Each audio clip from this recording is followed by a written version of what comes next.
Hello everyone, my name is Orsolya and I'm going to talk about my PhD where I investigate the potential neurophysiological and neuroimaging markers of schizophrenia.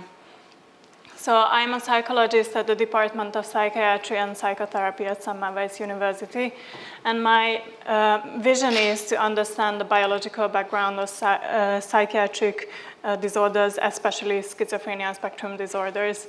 And in order to reach that vision, my mission is to study the neurophysiological and neuroimaging markers and characteristics of schizophrenia.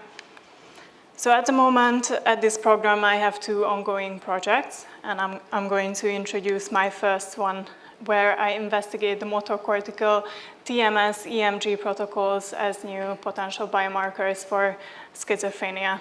I'm gonna explain what it means in a second.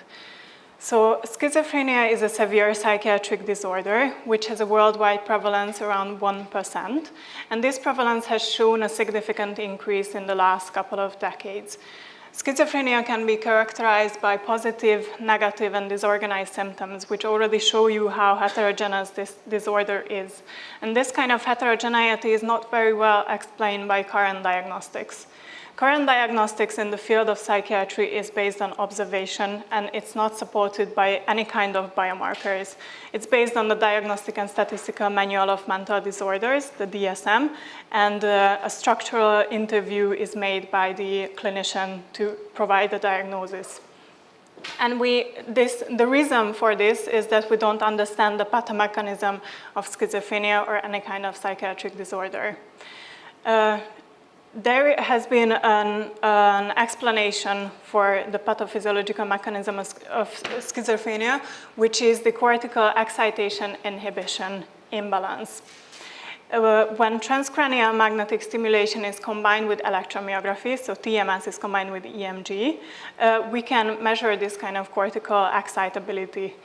Our aim, or the aim of our first project, is to assess the efficacy and the clinical potential of TMS-EMG paradigms as potential new biomarkers for schizophrenia. Let me explain a bit more about how these TMS-EMG paradigms look like. So when a magnetic stimulation is applied over the motor cortex, it results in a muscle contraction on the hand. The amplitude of this muscle contraction can be measured with EMG. And depending on the strength of the stimulation and the length between two stimulation pulses, we can elicit inhibitory or excitatory responses.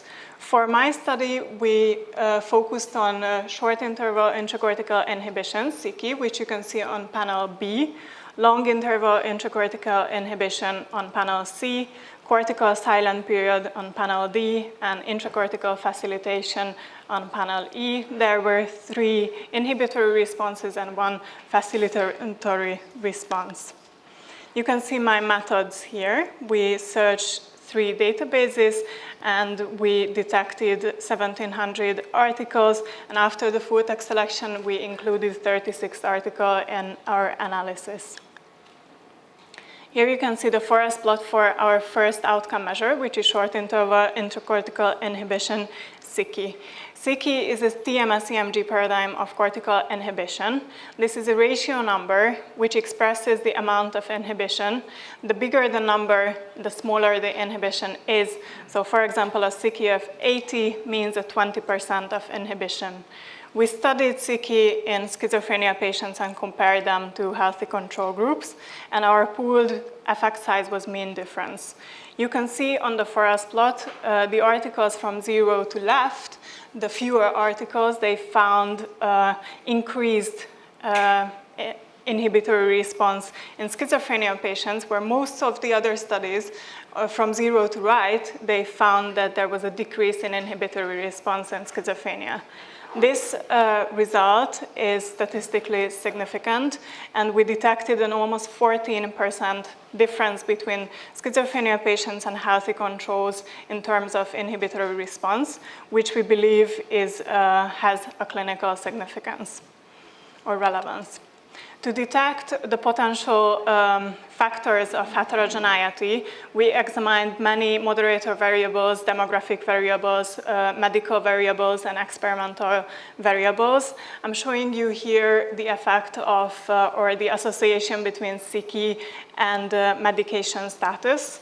On the figure 1, you can see box plots and psyche in groups, showing with green the healthy control group, with blue the medicated schizophrenia population, and with red the unmedicated schizophrenia populations, and you can see that there is a tendency-like difference between populations. And this is also supported by figure 2, where we examine the association between chlorpromazine equivalent antipsychotic medication dose and psyche. And even though this is a non-significant result, we can see a slight tendency that with a greater amount of antipsychotic medication or a bigger dose, it helps to normalize the inhibitory response. So we believe the antipsychotic medication has an effect on psyche, but we couldn't detect a statistical significance. So moving on to my second outcome measure, which was cortical silent period. This is also a TMS-EMG paradigm of cortical inhibition. It is measured in milliseconds, and the longer the silent period lasts, the bigger the inhibitory response is. We compared cortical silent period in schizophrenia patients to healthy controls, and our pooled effect size was also mean difference in this case as well. You can see from 0 to left those articles where they found increased inhibitory response in schizophrenia patients. On the other side, from 0 to right, you can see those articles where they found the opposite result. You can see that this forest plot is highly heterogeneous, and there is no clear difference between the two populations.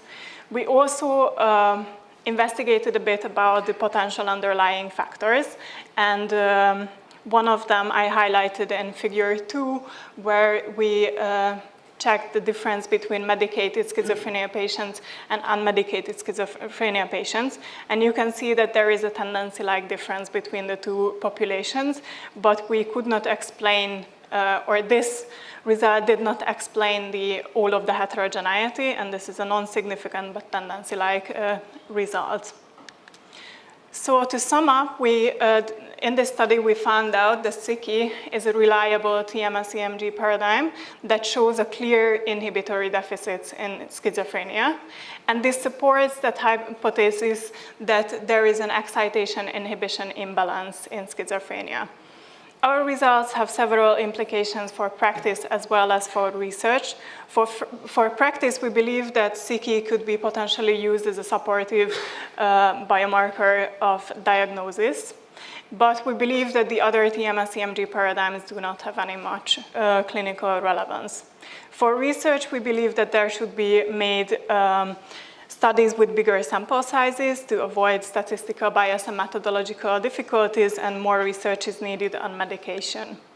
We sent out our manuscript to the Journal of Biological Psychiatry, and I'm very happy that it's currently under review. So in my second project, I'm studying thalamocorticocerebral connectivity with resting state functional fMRI in schizophrenia. And it's important because schizophrenia has also been described as a disconnectivity disorder. And the corticocerebellar thalamocortical circuit or network plays an important role in cognitive function, which are directly connected to schizophrenia symptoms. The thalamus acts as a relay station and has a role in cognitive functions and perception, whereas the cerebellum is also involved in non-motor functions. There has been many network abnormalities described in schizophrenia, but there are some open clinical questions that we aim to target with this research, and we aim to assess or use resting state functional connectivity to study the difference between a healthy population and schizophrenia patients in terms of connectivity. Resting state functional fMRI or MRI allows the assessment of functional connectivity by studying the temporal connection between brain activity of different brain regions.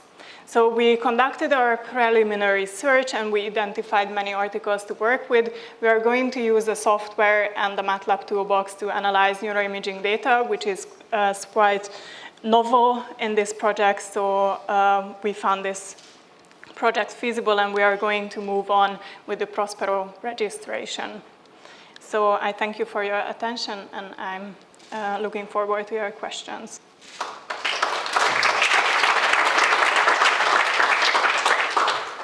Thanks a lot, Orsolya. Any questions?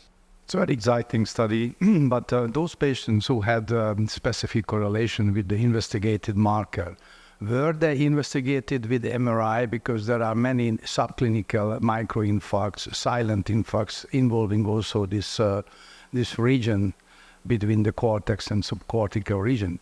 And if not, that should be done because it's very important to have morphologically intact brain as a number one. Number two is a very important question that you have also mentioned, medication of these patients, because there are two options. Either you investigate the patients without any medication, but question raises again that these drugs have a prolonged effect without you have given it the drug 2 days ago and still the dosage is there. Or the other possibility to measure the concentration in the blood in the moment of investigation. Because if not, you will have a very, very big problem with and question mark that, okay, and how is the influence of medication? And schizophrenic patients has many, many different kinds of drugs. Yeah, thank you for your comment. We also thought about these questions. These are very notable points. And we included these aspects in our risk of bias analysis and in the manuscript. What you saw there, that there was a slight difference in the mean psychosis or inhibitory response between medicated populations and unmedicated populations. But when pulled together, we did not detect any statistical difference between the two groups. That does not mean that there is no effect of medication. We know already that some kind of medication prolongs inhibitory response, but we believe that more research is needed on this topic. So, but thank you for your point. Do you see any chance that this kind of objective diagnostic approach enters into psychiatry in the coming years? Well, to be honest, not in the coming years, but in the future, yes. And in the upcoming DSM, so the statistical manual, they try to include more neuroimaging and more biomarkers to support diagnosis. So, yeah. Thanks a lot, and good luck with your reviews. Thank you.